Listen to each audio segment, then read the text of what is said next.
finishing generation, orang-orang benar, orang-orang percaya. Kabar gembira untuk saudara sekalian. Bagi saudara yang masih suka ada sakit penyakit, sekarang Tuhan telah memberikan kemerdekaan untuk saudara sehingga saudara bisa sembuh dari sakit penyakit saudara. Pintunya adalah dipenuhi oleh Roh Kudus. Kita melihat dari apa yang telah disampaikan dari yang kemarin-kemarin, Petrus mendapatkan firman dari Tuhan Yesus bahwa dia akan menjadi gembala dan menjadi penerobos untuk gereja, dan dia yang membangkitkan gereja. Tetapi selama Petrus belum dipenuhi Roh Kudus, firman yang telah tersingkap itu seperti hanya tercatat di dalam hati Petrus saja dan tidak pernah terrealisasi. Perkataan apa yang engkau ikat di dunia ini akan terikat di sorga. Apa yang engkau lepaskan di dunia ini akan terlepas di sorga. Tidak terjadi dalam hidup Petrus ketika dia belum menerima kepenuhan Roh Kudus. Tetapi setelah peristiwa di loteng Yerusalem, Petrus menerima kepenuhan Roh Kudus. Dia penuh dengan Roh Kudus. Pada saat itulah terjadi apa yang telah difirmankan. Jadi ketika Petrus berjumpa dengan seseorang yang sakit lumpuh di depan pintu gerbang Bait Allah, dia bisa menyembuhkan orang lumpuh itu. Jadi apa yang diikat oleh dia, jadi dia ikat sakit penyakitnya untuk keluar dari orang lumpuh itu, terikat juga di sorga, di backup oleh sorga. Dan apa yang dilepaskan oleh Petrus, yaitu kuasa kesembuhan, dilepaskan oleh Petrus kepada orang yang sakit lumpuh itu, terlepas juga di sorga. Dan orang itu menjadi sembuh. Kita tahu apakah yang kita ikat di dunia ini terikat juga di sorga, dan apa yang kita lepaskan di dunia ini terlepas juga di sorga. Kita lihat dari hasilnya. Pada saat Petrus berkata, emas dan perak tidak ada padaku, tetapi apa yang kupunyai akan kuberikan kepadamu demi nama Yesus. Orang Nazaret itu bangkit, berjalan. Orang itu langsung berjalan dan melompat. Artinya sorga membackup apa yang dilakukan oleh Petrus. Dan kita sudah bahas bersama-sama bagaimana setelah peristiwa Petrus dipenuhi oleh Roh Kudus. Petrus bukan hanya dipenuhi saja, karena kalau Petrus dan rekan-rekannya yang 120 orang itu hanya dipenuhi saja, maka mereka akan ada di loteng Yerusalem terus. Sedangkan peristiwa mujizat demi mujizat terjadinya di luar loteng Yerusalem. Terjadinya di mana para murid berada. Jadi pada saat itu Petrus dan kawan-kawannya dan teman-temannya yang 120 orang itu, mereka bukan hanya dipenuhi saja, tapi mereka mulai dipimpin atau dituntun oleh Roh Kudus. Lalu kemudian mereka semua dikuasai oleh Roh Kudus. Ini yang membuat apa yang telah Petrus terima bisa digenapi, bisa direalisasikan. Bahkan apa yang belum pernah terjadi di dalam hidup Petrus mulai terjadi. Bayangan Petrus menyembuhkan orang sakit. Ini luar biasa. Karena selama ini yang kita tahu, kita harus menumpangkan tangan atas orang sakit. Orang sakit baru sembuh. Tetapi Petrus tidak menjamah sama sekali. Bayangannya bisa menyembuhkan orang sakit. Dan kita belajar terus kalau di Kisah Para Rasul, bukan hanya bayangan orang benar, bukan hanya bayangan yang bisa menyembuhkan orang sakit. Bahkan dalam kehidupan Paulus, sapu tangannya pun bisa menyembuhkan orang sakit. Jadi ada hal-hal yang ilahi dan supranatural terjadi di dalam kehidupan para rasul. Terjadi di dalam kehidupan para murid pada saat itu. Dan ini kabar baik yang lainnya lagi. Kitab Hagai menubuatkan bahwa kemegahan gereja yang semula itu tidak lebih megah daripada gereja yang sekarang. Gereja yang sekarang akan dibuat Tuhan lebih megah daripada gereja yang semula. Itu sebabnya saya percaya akan ada mujizat-mujizat yang baru yang tidak tercatat di dalam Alkitab, tetapi kita mulai bisa merasakan, kita mulai bisa melihat, dan kita mulai bisa menikmati. Itu sebabnya semua saudara bisa berjalan secara ilahi dan supranatural. Ingat, pintunya adalah menerima kepenuhan Roh Kudus. Karena begitu menerima kepenuhan Roh Kudus, pintu mujizat itu terbuka. Pada saat saudara terima firman, dari benih firman kehidupan, firman kerajaan, maka benih itu masih ada di dalam. Tetapi ketika saudara mulai dipenuhi oleh Roh Kudus, mulai ada pintu yang terbuka. Dan ketika saudara mau keluar dipimpin oleh Roh Kudus, mengikuti apa yang Roh Kudus mau dari hidupmu, lalu engkau dikuasai oleh Roh Kudus, maka mujizat mulai terjadi. Itu sebabnya saya bisa berkata, kalau saudara memiliki sakit penyakit, saudara bisa sembuh dengan sendirinya pada saat engkau menanamkan firman kerajaan dan engkau dipenuhi oleh Roh Kudus, dipimpin oleh Roh Kudus dan dikuasai oleh Roh Kudus. Karena apa? Karena Roh Kudus yang ada di dalam kita itu sama dengan Roh Kudus yang membangkitkan Yesus dari antara orang mati. Sehingga tubuh kita yang fana ini bisa dikembalikan secara sempurna karena Roh Kudus ada di dalam kita.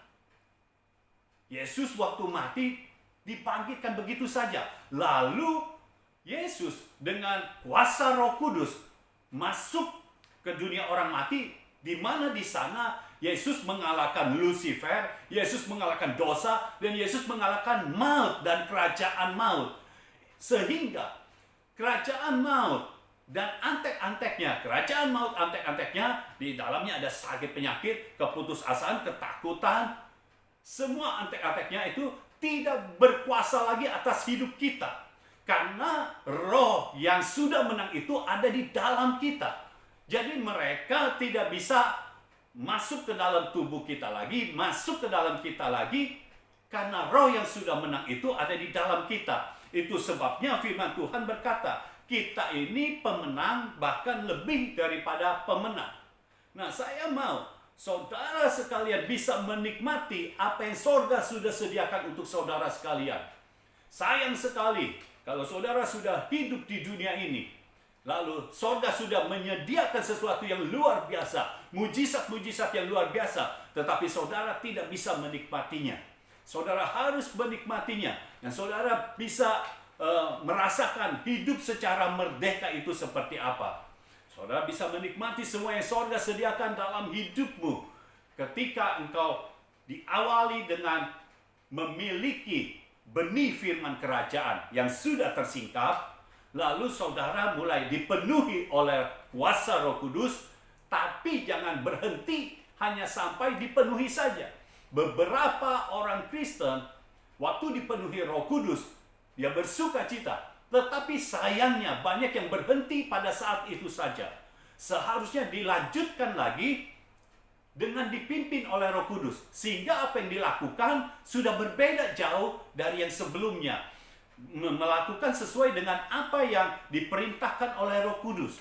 Lalu hidup dikuasai oleh Roh Kudus. Kita tahu pada saat Daud diurapi oleh Samuel, di situ dikatakan Roh Allah ada di dalam hidup Daud. Roh Allah mulai berkuasa atas hidup Daud. Nah, pada saat itulah sesuatu yang tidak mungkin menjadi mungkin. Daud yang menggembalakan kambing domba cuma 2 atau 3 ekor saja, artinya ini tidak dipedulikan. Ini Daud mau selamat atau tidak, enggak dipedulikan. Bukan anak yang diperhatikan di dalam rumah. Jadi ini anak yang boleh dibilang dibuang. Karena pada saat ada kejadian yang luar biasa, Samuel datang, semua anak-anak Isai berkumpul di rumah itu, tetapi Daud tidak. Daud tetap ada di padang penggembalaan. Tetapi setelah Samuel mengurapi Daud dan Roh Tuhan berkuasa atas Daud, Roh Kudus berkuasa atas Daud, pada saat itulah sesuatu yang baru terjadi dalam hidup Daud. Dan pada akhirnya kita tahu Daud menjadi raja. Sesuatu yang tidak mungkin Daud bisa pikirkan. Karena selama dia di padang penggembalaan, dia hanya memikirkan bagaimana supaya kambing dombanya yang 2 atau 3 ekor itu tidak mati, dibunuh oleh singa, oleh beruang. Itu sebabnya yang dia pikirkan adalah bagaimana cara mengalahkan singa dan beruang. Tetapi ketika Roh Tuhan menguasai Daud, sesuatu yang baru terjadi dalam hidup Daud. Saya percaya ketika Roh Tuhan, ketika Roh Kudus berkuasa atas hidupmu, maka sesuatu yang baru terjadi di dalam hidupmu. Ini bukan secara manusiawi lagi, tetapi ini terjadi secara ilahi dan supranatural. Apa yang tadinya mustahil di dalam hidupmu menjadi tidak mustahil lagi. Apa yang tadinya tidak mungkin dalam hidupmu akan menjadi mungkin. Karena Tuhan yang berkuasa itu bekerja di dalam hidupmu. Itu sebabnya saat ini saya mau mengajak saudara tetap berjalan di dalam kuasa Tuhan, berjalan secara ilahi dan supranatural. Nah, supaya kita tetap berjalan secara ilahi dan supranatural, kita tidak naik turun, ya, kita tidak sekarang kita berjalan secara ilahi dan supranatural, minggu depan kita berjalan secara manusiawi. Lalu yang terjadi dalam hidup kita, hal-hal ilahi banyak terjadi dalam hidup kita, tapi minggu depan tidak ada hal-hal ilahi yang terjadi. Nah, saya mau saudara semua menikmati hal-hal yang ilahi dan supranatural. Nah, bagaimana caranya? Saya sudah sampaikan 4 poin prinsip-prinsipnya, dan sekarang saya mau masuk ke poin yang kelima. Saudara harus pelihara dengan membangun manusia roh. Membangun manusia roh, supaya roh saudara terus hidup, roh saudara terus bergelora, yang membuat saudara tetap berjalan secara ilahi dan supranatural. Saudara harus membangun manusia roh. Karena manusia kita akan bertumbuh dengan kita makan, kita olahraga, akan terus bertumbuh. Tetapi manusia roh kita juga harus bertumbuh. Nah, kita lihat contohnya Petrus, Kisah Rasul 8. Pada saat terjadi kebangunan rohani di Samaria. Jadi saya ceritakan dulu latar belakangnya. Pada saat itu di Yerusalem terjadi kebangunan rohani yang luar biasa, karena gereja mula-mula dimulai di situ. Tiap hari ada mujizat. Bayangkan saudara, setiap hari ada mujizat. Saya percaya dalam kehidupan kita setiap hari ada mujizat, ada hal-hal yang ilahi dan supranatural terjadi dalam hidup kita. Jadi setiap hari ada mujizat. Tetapi kemudian tiba-tiba muncul Saulus. Muncul Saulus yang menganiaya orang-orang percaya pada saat itu. Lalu kemudian tersebarlah para murid. Mereka tersebar ke Yudea, ke Samaria. Nah, yang ke Samaria, yang tersebar adalah Filipus. Filipus membuat kebangunan rohani di Samaria. Filipus bukan dari 12 murid Yesus. Filipus adalah salah satu dari orang yang melayani meja. Melayani meja itu adalah pelayanan sosial. Ya, sekarang ini banyak orang mengangkat untuk pelayanan sosial orang yang biasa-biasa saja. Tetapi di zaman gereja mula-mula, orang yang melayani pelayanan sosial itu orang yang penuh dengan roh. Ya, Filipus orang yang penuh dengan roh. Ini ikut tersebar Filipus di Samaria. Dan di Samaria, Filipus berdampak dengan saudara. Dimanapun saudara berada, apapun yang menjadi pemicunya, dimanapun saudara berada, saudara tetap akan berdampak. Saudara tetap akan membuat orang-orang di sekitarmu bisa hidup secara ilahi dan supranatural juga. Orang-orang yang di sekitarmu bisa merasakan hal-hal yang ilahi dan supranatural juga. Jadi di Samaria, Filipus mengadakan kebangunan rohani yang luar biasa. Banyak orang yang kerasukan setan, setan diusir pergi. Lalu orang yang sakit disembuhkan. Tetapi pada saat itu, mereka orang-orang yang di Samaria belum terima baptisan Roh Kudus, belum terima kepenuhan Roh Kudus. Itu sebabnya dari Yerusalem mengutus Petrus dan Yohanes untuk datang ke Samaria. Nah, sekarang kita baca ayat 14, Kisah Rasul 8 ayat 14. Ketika rasul-rasul di Yerusalem mendengar bahwa tanah Samaria telah menerima firman Allah, mereka mengutus Petrus dan Yohanes ke situ. Setibanya di situ, kedua rasul itu berdoa supaya orang-orang Samaria itu beroleh Roh Kudus. Sebab Roh Kudus belum turun di atas seorang pun di antara mereka, karena mereka hanya dibaptis dalam nama Tuhan Yesus. Kemudian keduanya menumpangkan tangan di atas mereka, lalu mereka menerima Roh Kudus.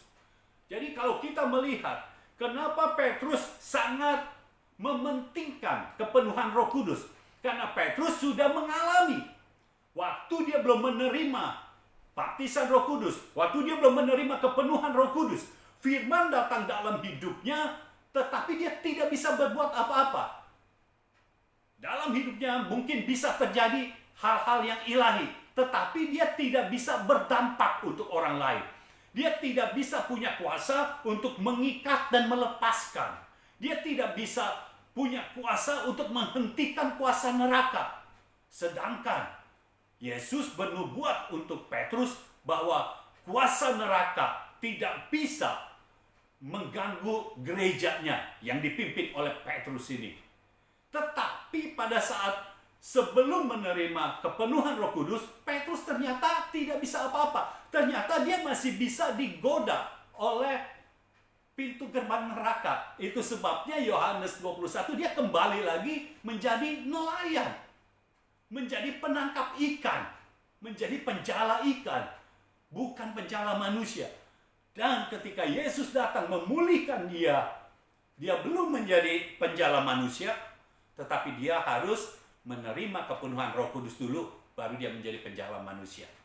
Apa yang kita terima, firman apa yang telah kita terima, itu bisa diwujud nyatakan. Pintunya adalah kita harus dipenuhi dengan Roh Kudus. Itu sebabnya Petrus datang ke Samaria. Petrus dan Yohanes datang ke Samaria. Karena apa? Karena dia tahu untuk orang-orang Samaria bisa berdampak. Untuk orang-orang Samaria bisa mengubahkan lingkungan mereka. Karena yang mengubahkan lingkungan pada saat itu adalah Filipus, orang yang penuh roh. Tetapi di Samaria belum ada orang yang penuh roh. Nah, pada saat Petrus dan Yohanes datang, Petrus langsung mendoakan mereka untuk mereka dipenuhi oleh Roh Kudus. Ayat 17 berkata, kemudian keduanya menumpangkan tangan di atas mereka, lalu mereka menerima Roh Kudus. Puji Tuhan. Orang-orang Samaria mulai menerima baptisan Roh Kudus. Jadi, kalau Filipus keluar dari Samaria, maka akan ada orang-orang lain yang berdampak. Bisa bayangkan saudara, Filipus setelah itu dibawa oleh Roh Tuhan pergi. Tidak ada di Samaria lagi. Petrus dan Yohanes kembali ke Yerusalem. Kalau orang Samaria pada saat itu tidak menerima baptisan Roh Kudus, otomatis pelayanan Filipus di sana menjadi sia-sia. Karena setelah Filipus pergi, mereka tidak ada lagi yang bisa menaburkan benih kerajaan. Sedangkan seseorang yang mau menaburkan benih firman kerajaan, salah satu syaratnya mereka harus penuh dengan roh. Kalau tidak penuh dengan roh, mereka tidak akan punya kekuatan untuk menanamkan benih firman kerajaan. Karena benih firman kerajaan itu bicara tentang roh. Jadi harus ada kekuatan roh untuk kita bisa menanamkan benih firman kerajaan. Itu sebabnya buat Petrus, kita dipenuhi oleh Roh Kudus, itu sesuatu yang sangat penting.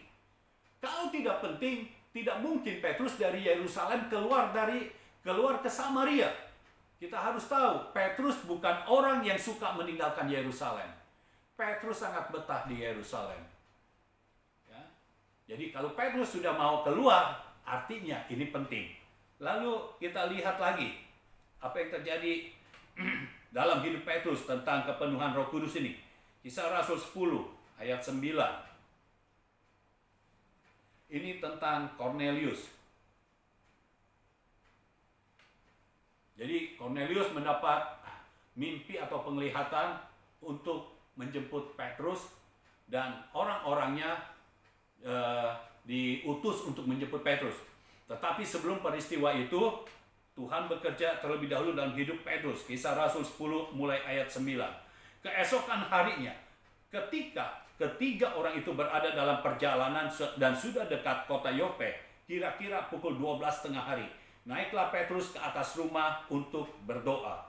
Ia merasa lapar dan ingin makan, tetapi sementara makanan disediakan, tiba-tiba rohnya diliputi kuasa ilahi. Tampak olehnya langit terbuka, dan turunlah suatu benda berbentuk kain lebar yang bergantung pada keempat sudutnya, yang diturunkan ke tanah. Di dalamnya terdapat pelbagai jenis binatang berkaki empat, binatang menjalar dan burung. Kedengaranlah olehnya suatu suara yang berkata, "Bangunlah, hai Petrus, sembelihlah dan makanlah." Tetapi Petrus menjawab, "Tidak Tuhan, tidak, sebab aku belum pernah makan sesuatu yang haram dan yang tidak tahir." Kedengaran pula untuk kedua kalinya suara yang berkata kepadanya, "Apa yang dinyatakan halal oleh Allah, tidak boleh engkau nyatakan haram." Hal ini terjadi sampai 3 kali, dan segera sesudah itu terangkatlah benda itu ke langit. Nah, saudara perhatikan, Petrus dikuasai oleh Roh Kudus. Itu sebabnya pada saat Cornelius mengutus orangnya untuk menjemput Petrus, pada jam 12 malam itu, jadi jam 12 malam Petrus mau makan. Nah, dia naik ke atas, ya, jadi di rumah makan ada tempat atasnya, dia naik ke atas. Lalu pada saat dalam keadaan begitu, Tuhan memperlihatkan sesuatu. Ada binatang-binatang yang haram, yang seharusnya tidak boleh dimakan. Dan Tuhan suruh makan. Tapi Petrus berkata, ya, ini haram, nggak boleh dimakan. Itu sebabnya Tuhan berkata, apa yang Tuhan nyatakan halal tidak boleh dinyatakan haram oleh manusia. Nah, itu terjadi 3 kali. Saya tidak tahu kenapa dalam hidup Petrus banyak yang terjadinya 3 kali. Terjadi 3 kali lalu terangkat. Makanan itu terangkat. Lalu Petrus mulai tahu yang Tuhan maksudkan adalah dia harus keluar dari Yerusalem. Jadi pada saat yang mengutus Cornelius, yang mengutus orang-orangnya datang kepada Petrus, Petrus langsung setuju. Dia pergi ke rumah Cornelius, yang kalau Tuhan tidak intervensi di dalamnya, maka Petrus tidak pernah akan mau ikut ke rumah Cornelius, karena Cornelius bukan orang Yahudi. Ya, buat Petrus, keselamatan itu untuk orang Yahudi, lalu pencurahan Roh Kudus untuk orang Yahudi. Tetapi kali ini Tuhan mau berkata yang berbeda. Nah, saudara harus tahu, Petrus itu orang yang berprinsip. Dia sudah berprinsip. Roh Kudus dicurahkan untuk orang Yahudi. Itu sebabnya dia tidak mau pergi ke lain tempat, supaya di lain tempat ada pencurahan Roh Kudus juga. Tidak. Karena buat dia, semua yang dijanjikan Tuhan itu untuk orang Yahudi.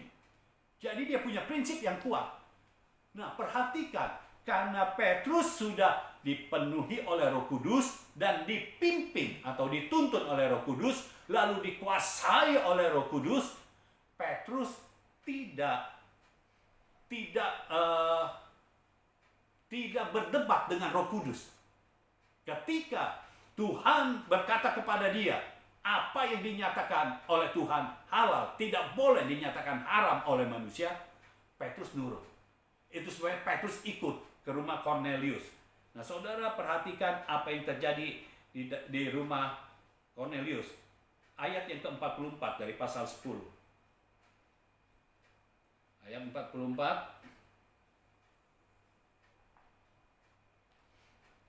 Ini Petrus sudah ada di rumah Cornelius dan sedang berkhotbah, sedang menyampaikan firman. Kisah Rasul 10 mulai ayat 44. Ketika Petrus sedang berkata demikian, turunlah Roh Kudus ke atas semua orang yang mendengarkan pemberitaan itu. Dan semua orang percaya dari golongan bersunat yang menyertai Petrus tercengang-cengang karena melihat bahwa karunia Roh Kudus dicurahkan ke atas bangsa-bangsa lain juga. Sebab mereka mendengar orang-orang itu berkata-kata dalam bahasa roh dan memuliakan Allah. Dah, sampai di situ saja. Jadi ketika Petrus berkhotbah, tiba-tiba Roh Kudus dicurahkan, turun ke atas semua orang yang mendengarkan khotbah Petrus. Kali ini, Petrus dan orang-orang bersunat lainnya, orang-orang Yahudi lainnya, bisa melihat bahwa pencurahan roh bukan hanya untuk orang Yahudi, tetapi untuk bangsa-bangsa lain juga. Saudara, apapun keberadaanmu, siapapun engkau, suku apapun engkau, dari manapun engkau berasal, Roh Kudus dicurahkan untuk saudara juga. Roh Kudus bukan milik seseorang, bukan milik satu golongan, bukan milik satu bangsa, tetapi Roh Kudus dicurahkan untuk semua manusia. Dan hal yang ilahi sedang terjadi. Kalau awal-awal di Samaria, Petrus menumpangkan tangan atas orang-orang itu, atas orang-orang percaya di sana, dan mereka baru terima kepenuhan Roh Kudus. Tetapi kali ini Tuhan berbuat sesuatu yang berbeda. Ketika Petrus berkhotbah, Petrus tidak menumpangkan tangan, tapi ketika Petrus berkhotbah, orang-orang yang mendengarkannya tiba-tiba menerima pencurahan Roh Kudus dan mereka mulai berdoa dalam bahasa roh. Saya percaya itu sebabnya tanpa penumpangan tangan, saudara bisa disembuhkan, saudara juga bisa menerima kepenuhan Roh Kudus. Saudara tidak perlu menunggu ada orang lain, ada hamba Tuhan yang lain menumpangkan tangan atas engkau supaya engkau terima baptisan Roh Kudus. Engkau bisa datang sendiri kepada Tuhan, lalu engkau mulai berdoa dalam bahasa roh. Karena Roh Kudus itu sudah dicurahkan atas kita. Ketika engkau membuka hati saja, kau buka pikiranmu, maka Roh Kudus akan dicurahkan atas hidupmu. Dan engkau mulai hidup di dalam kuasa Roh Kudus. Saudara mulai dipenuhi oleh kuasa Roh Kudus. Dan itu adalah pintu untuk saudara bisa membuat mujizatmu sendiri. Engkau tidak menunggu orang lain lagi untuk buat mujizat. Engkau bisa buat mujizatmu sendiri. Dan bukan hanya untuk dirimu sendiri, engkau bisa buat mujizat untuk orang lain juga. Itu sebabnya penting untuk saudara bisa menerima baptisan Roh Kudus untuk membangun manusia rohmu. Nah, sekarang kita belajar dari Paulus. Kisah Rasul 19. Yang ini Petrus, sekarang Paulus.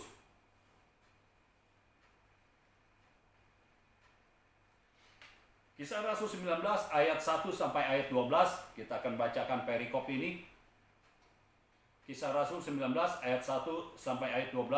Ketika Apolos masih di Korintus, Paulus sudah menjelajah daerah-daerah pedalaman dan tiba di Efesus.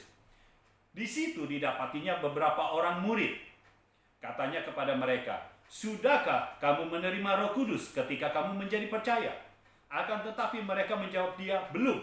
Bahkan kami belum pernah mendengar bahwa ada Roh Kudus." Lalu kata Paulus kepada mereka, "Kalau begitu dengan baptisan manakah kamu telah dibaptis?" Jawab mereka, "Dengan baptisan Yohanes." Baptisan Yohanes adalah baptisan air. Kata Paulus, baptisan Yohanes adalah pembaptisan orang yang telah bertobat. Dan ia berkata kepada orang banyak bahwa mereka harus percaya kepada Dia yang datang kemudian daripadanya, yaitu Yesus. Ketika mereka mendengar hal itu, mereka memberi diri mereka dibaptis dalam nama Tuhan Yesus. Dan ketika Paulus menumpangkan tangan di atas mereka, turunlah Roh Kudus ke atas mereka. Dan mulailah mereka berkata-kata dalam bahasa roh dan bernubuat. Jumlah mereka adalah kira-kira 12 orang. Selama 3 bulan, Paulus mengunjungi rumah ibadat di situ dan mengajar dengan berani. Oleh pemberitaannya, ia berusaha meyakinkan mereka tentang kerajaan Allah. Jadi yang disampaikan oleh Paulus adalah firman kerajaan. Orang-orang percaya dulu, para rasul selalu menaburkan benih firman kerajaan, bukan benih firman keselamatan. Karena sekali lagi, Kalau benih firman kerajaan sudah disampaikan, artinya di dalamnya sudah ada keselamatan. Ketika mereka terima Tuhan Yesus, maka mereka sudah selamat. Dan mereka akan masuk dalam sorga. Tetapi sekali lagi, Injil keselamatan membawa kita masuk ke dalam sorga.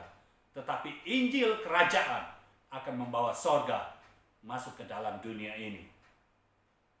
Nah, ayat selanjutnya, ayat yang ke-9. Tetapi ada beberapa orang yang tegar hatinya, mereka tidak mau diyakinkan, malahan mengumpat jalan Tuhan di depan orang banyak. Karena itu, Paulus meninggalkan mereka dan memisahkan murid-muridnya dari mereka, dan setiap hari berbicara di ruang kuliah Tiranus. Hal ini dilakukannya 2 tahun lamanya, sehingga semua penduduk Asia mendengar firman Tuhan, baik orang Yahudi maupun orang Yunani. Oleh Paulus, Allah mengadakan mujizat-mujizat yang luar biasa. Bahkan orang membawa sapu tangan atau kain yang pernah dipakai oleh Paulus dan meletakkannya atas orang-orang sakit, maka lenyaplah penyakit mereka dan keluarlah roh-roh jahat. Jadi ketika Paulus datang ke kota Efesus, di situ mereka sudah menerima Tuhan Yesus. Karena sebelumnya Apolos sudah datang. Apolos sudah menaburkan benih firman. Nah, mereka sudah terima benih firman, tetapi yang jadi masalah, mereka belum terima baptisan Roh Kudus. Kenapa? Paulus mau supaya orang-orang di Efesus, murid-murid di Efesus itu menerima baptisan Roh Kudus. Kenapa? Petrus mau orang-orang di Samaria dipenuhi oleh Roh Kudus juga. Artinya kepenuhan Roh Kudus ini sangat penting. Nah, sebelum Paulus memulai mengajar murid-muridnya, yang dilakukan oleh Paulus adalah mendoakan mereka dulu supaya mereka terima kepenuhan Roh Kudus. Mereka didoakan dan mereka terima baptisan Roh Kudus. Nah, saudara perhatikan, setiap kali didoakan, tidak ada satu orang pun yang tidak menerima. Semua menerima. Artinya Roh Kudus memang untuk semua orang.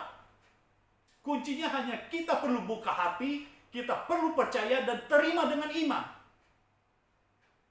Paulus mendoakan dan 12 orang muridnya penuh dengan roh. Nah, lalu setelah itu yang lain-lainnya tidak mau percaya kepada Paulus. Akhirnya Paulus fokus kepada yang 12 orang ini. Lalu setelah ayat yang ke-9, Paulus memisahkan murid-muridnya dari yang lainnya. Dikatakan setiap hari Paulus berbicara di ruang kuliah Tiranus. Lalu ayat yang ke-10, hal ini dilakukannya 2 tahun lamanya. Jadi 2 tahun lamanya Paulus ada di ruang kuliah Tiranus. Lalu apa yang dilakukan oleh Paulus di ruang kuliah Tiranus? Mengajarkan murid-muridnya. Ya. Setelah murid-muridnya dipisahkan, mereka diajar di ruang kuliah Tiranus. Hasilnya, setelah dikatakan hal ini dilakukannya 2 tahun lamanya, sehingga semua penduduk Asia mendengar firman Tuhan, baik orang Yahudi maupun orang Yunani.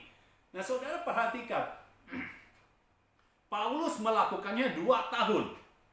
Lalu setelah itu semua penduduk Asia mendengar firman Tuhan.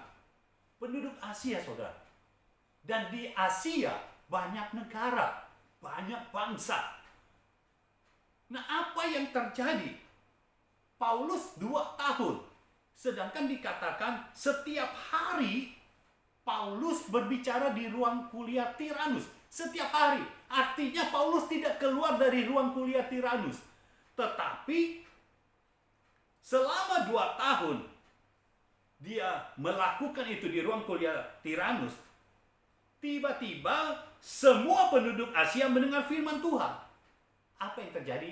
Artinya 12 orang muridnya ini yang keluar memberitakan firman, dan penduduk Asia bisa mendengarkan firman Tuhan. Haleluya. Waktu zaman Apolos, kenapa Apolos tidak bisa melakukan yang sama seperti yang Paulus lakukan? Karena pada saat itu Apolos tidak mendoakan para muridnya untuk menerima baptisan Roh Kudus, untuk mereka dipenuhi oleh Roh Kudus. Tetapi Paulus pada saat datang, Paulus langsung mendoakan Dan murid-muridnya yang 12 orang itu dipenuhi oleh Roh Kudus. Nah, ketika kita memiliki orang-orang yang sudah penuh roh, maka orang-orang inilah yang bisa berdampak.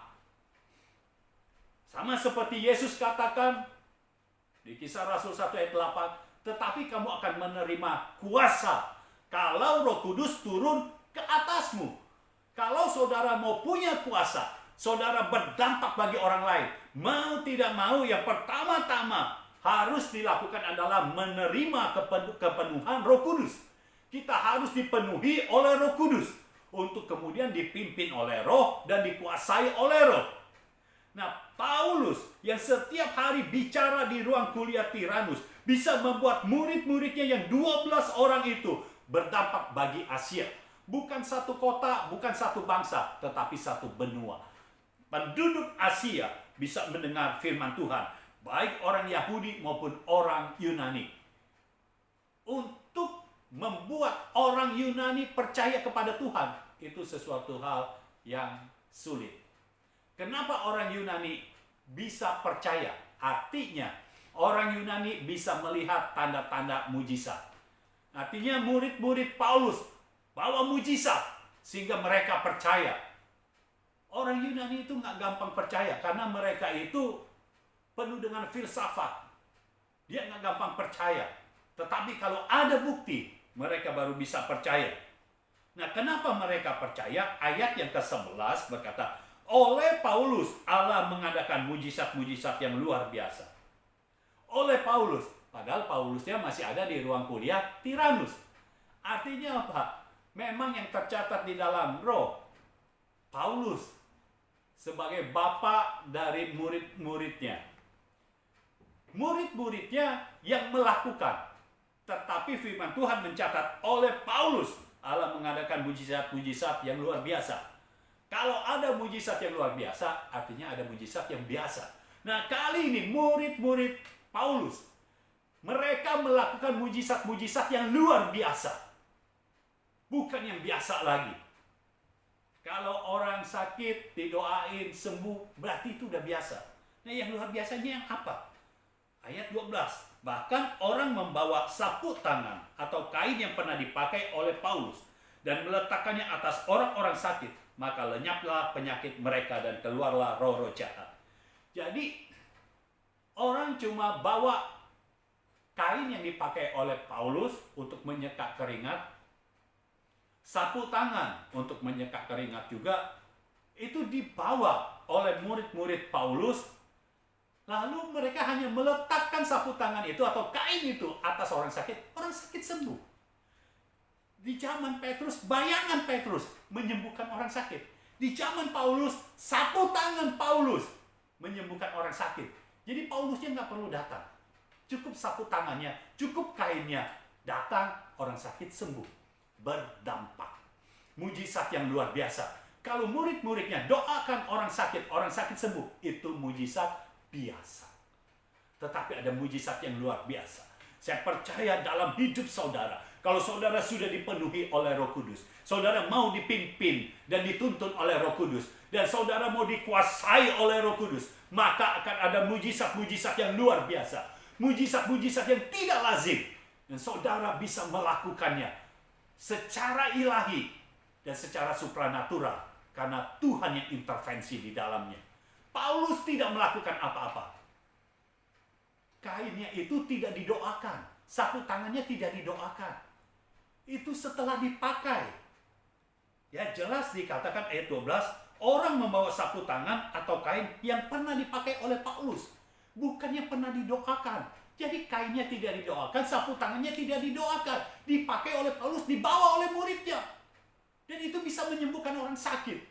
Saya percaya ada hal-hal yang baru, hal-hal ilahi yang baru, mujizat-mujizat yang baru, mujizat yang tidak lazim akan terjadi di dalam hidupmu ketika engkau mau dipenuhi Roh Kudus, engkau mau dipimpin dan dituntun oleh Roh Kudus, dan engkau mau dikuasai oleh Roh Kudus. Maka ada mujizat-mujizat yang baru, mujizat-mujizat yang tidak lazim terjadi di dalam hidupmu, terjadi di dalam lingkunganmu, bahkan terjadi di dalam kota dan bangsa kita. Itu sebabnya mari kita sama bangkit berdiri. Sama-sama kita bangkit berdiri untuk kota dan bangsa kita. Saya percaya kota kita akan diubahkan. Bangsa kita akan diubahkan. Dan Yesus akan dipermuliakan atas kota dan bangsa ini. Haleluya. Nah sekarang kita mau tahu apa yang Paulus lakukan untuk membangun manusia rohnya. 1 Korintus 14. 1 Korintus 14 ayat yang ke-15. Ini adalah surat Paulus kepada jemaat di Korintus. 1 Korintus 14 ayat yang ke-15. Jadi, apakah yang harus kubuat? Aku akan berdoa dengan rohku, tetapi aku akan berdoa juga dengan akal budiku. Aku akan menyanyi dan memuji dengan rohku, tetapi aku akan menyanyi dan memuji juga dengan akal budiku. Nah, kalau saudara melihat Paulus berkata, aku akan menyanyi dan memuji dengan rohku, tetapi aku akan menyanyi dan memuji juga dengan akal budiku. Saudara bisa lihat contohnya itu waktu di kota Filipi. Paulus ada di kota Filipi bersama dengan Silas. Paulus sudah memberikan contoh di sana bagaimana memuji dengan roh dan memuji dengan akal budi. Nah sekarang yang kita mau tahu adalah Paulus berkata, aku akan berdoa dengan rohku, tetapi aku akan berdoa juga dengan akal budiku. Nah ini seperti apa? Nah saya mau saudara bisa membangun manusia roh saudara. Karena kalau rohmu kuat, itu akan membuat tubuhmu menjadi kuat juga. Kalau rohmu kuat, engkau bisa mengubah fakta-fakta yang tidak sesuai dengan firman diubahkan menjadi sesuai dengan firman. Jadi kalau rohmu kuat, kapasitas rohmu terus direntangkan, maka akan terjadi sesuatu yang luar biasa. Nah, bagaimana caranya? Pertama kita berdoa. Paulus katakan berdoa dengan rohku. Artinya mulai doa bahasa roh. Saudara membangun manusia roh. Awal-awal saudara harus doa bahasa roh, terus doa bahasa roh. Sampai apa? Sampai pikiran kita mendengar suara bahasa roh kita. Karena seringkali kalau kita berdoa, pikiran kita ini melayang kemana-mana. Nah, kita perlu pikiran kita itu stay, diam. Itu sebabnya saudara harus fokus membuat pikiran ini bisa mendengarkan suara bahasa roh kita. Itu sebabnya artinya saudara tidak bisa doa dalam hati. Saudara harus keluarkan suara sampai pikiran saudara bisa mendengar bahasa roh yang saudara katakan. Ya, kalau pikiranmu masih berjalan ke sana sini, suruh berhenti karena pikiran harus ditaklukkan. Saudara bukan yang ditaklukkan oleh pikiran, tetapi pikiran yang harus ditaklukkan. Ya, kalau pikiran masih jalan-jalan, suruh berhenti. Saudara punya kuasa penuh atas pikiran saudara. Suruh berhenti. Dan saudara terus doa bahasa roh, terus doa bahasa roh. Sampai pikiran saudara mendengar suara bahasa roh saudara. Ya, itu sebabnya. Kadang, awal-awal saya doa bahasa roh. Awal-awal saya membangun manusia roh saya. Saya tutup kuping saya supaya pikiran saya mendengar suara bahasa roh saya. Karena pikiran bisa ada pikiran macam-macam. Salah satunya ketika kita mendengar dari luar ada suara yang masuk ke kuping kita. Itu sebabnya saya tutup kuping saya dengan kedua tangan saya dan saya mulai doa bahasa roh. Dan pada saat saya doa bahasa roh, pikiran saya mendengarkan bahasa roh yang saya katakan. Itu yang awal. Dan kalau saudara sudah terus begitu, sudah biasa terus doa bahasa roh, sampai saudara bisa merasakan realita hadirat Tuhan. Sampai saudara bisa merasakan hadirat Tuhan turun di dalam ruanganmu. Nah pada saat itu, saya percaya ketika hadirat Tuhan turun, Tuhan akan memberikan impresi kepada saudara. Impresi macam-macam. Bisa saudara diingatkan akan sebuah ayat, bisa Tuhan langsung berbicara kepada saudara, bisa saudara diingatkan syair lagu, dan bisa banyak macam. Dan ketika saudara menerima impresi dari Tuhan itu, inilah yang Paulus katakan, aku berdoa juga dengan akal budiku.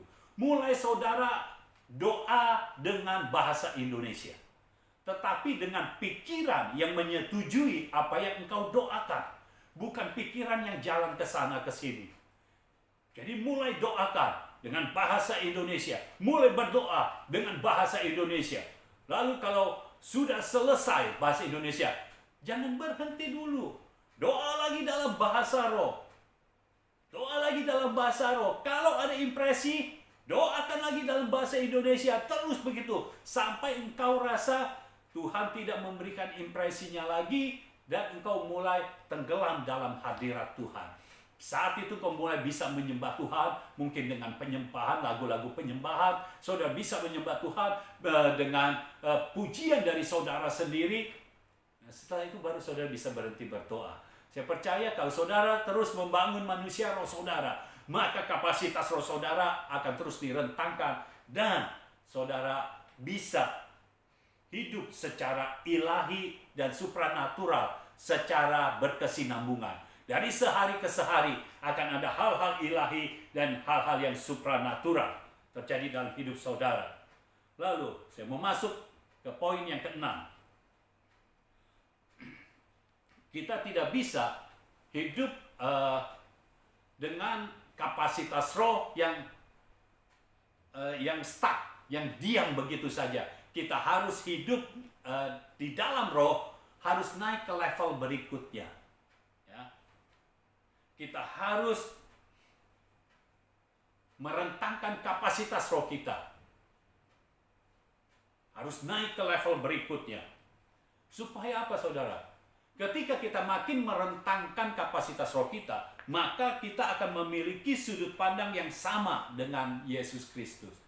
Kita akan memiliki sudut pandang yang sama dengan Tuhan. Wahyu pasal 4. Wahyu pasal 4.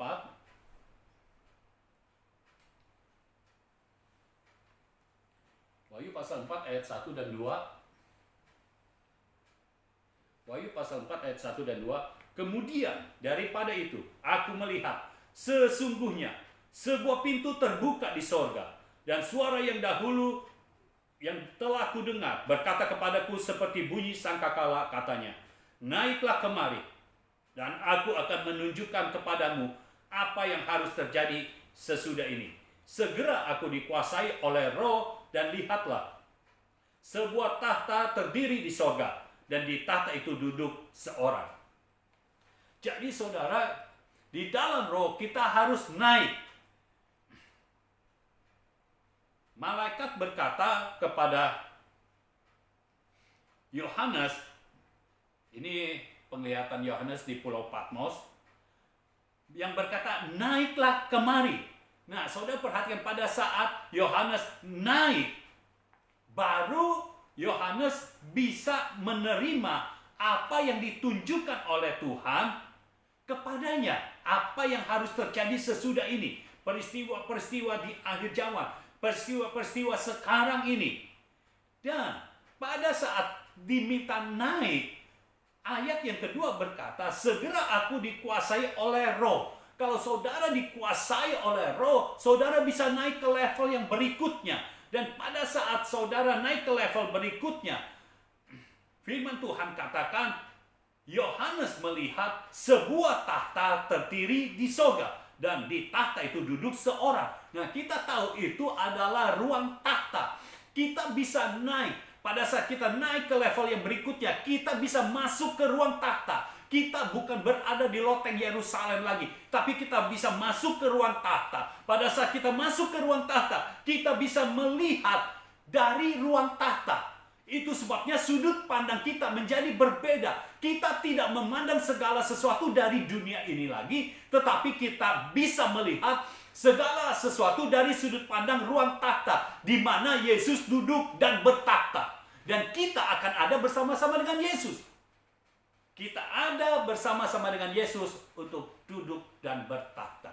Kita ada di ruang tahta. Itu sebabnya ketika saudara berdoa, jangan saudara berdoa seperti saudara ada di kamar doamu atau engkau berada di dunia ini. Engkau harus bisa berdoa, engkau bawa rohmu naik ke ruang tahta. supaya sudut pandangmu bisa sama dengan Yesus Kristus, bisa sama dengan Tuhan. Sehingga fakta kehidupan yang terjadi di dalam hidupmu, engkau bisa tahu maksud Tuhan apa. Jadi engkau tidak pernah putus asa, engkau tidak pernah kecewa, engkau tidak pernah lemah iman. Engkau terus hidup dalam iman, dan imanmu itu terus bertumbuh dan kapasitas rohmu juga terus bertumbuh, bertambah, naik ke level berikutnya, naik ke level berikutnya lagi, naik lagi ke level berikutnya. Lama-lama saudara punya sudut pandang yang sama dengan Tuhan. Pada saat engkau punya sudut pandang yang sama dengan Tuhan, maka soal mujizat itu hanya masalah kecil. Itu bukan masalah besar lagi. Soal mujizat itu bukan sesuatu yang akan terjadi setahun atau 2 tahun lagi. Tetapi soal mujizat akan terjadi dari sehari ke sehari. Dari hari ini, hari besok lagi, minggu depannya lagi, setiap hari kita akan merasakan mujizat dari Tuhan. Karena sudut pandang kita sudah sama, kapasitas roh kita sudah naik. Naik terus dan terus.